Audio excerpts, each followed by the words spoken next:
মই যিমান hard work কৰিছিলোঁ তাৰে ৰিজাল্ট পাইছোঁ, তাতকৈ বেছি একো নাই। তুমি আজি ৰাতিপুৱা অকণ ভয় কৰি আছিলা, মোক যিটো ইণ্টাৰভিউত কৈছিলা ৰাতিপুৱা কথাটো কোৱা। ৰাতিপুৱা আমি চব ক্লাছ 10ৰ ষ্টুডেণ্টে ভয়ে কৰি আছিলোঁ আৰু ৰিজাল্টটো পাবলৈ, কাৰণ কি হয় ঠিকনা নাই।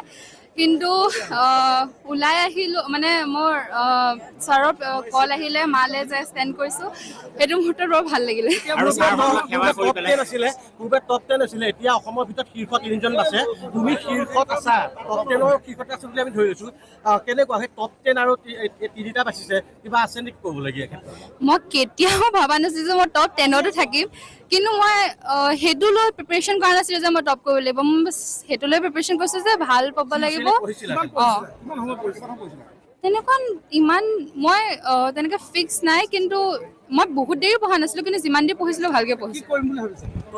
তুমি টপ 10ত ভবাই নাছিলা, ভবাই নাছিলোঁ। শীৰ্ষত থিত অহাটো ডাঙৰ কথা, কেনেকুৱা? তাৰপিছত সেইটো খবৰটো পাই কেনেকুৱা লাগিলে? বৰ ভাল লাগিলে বাৰু, সেইটোৱে।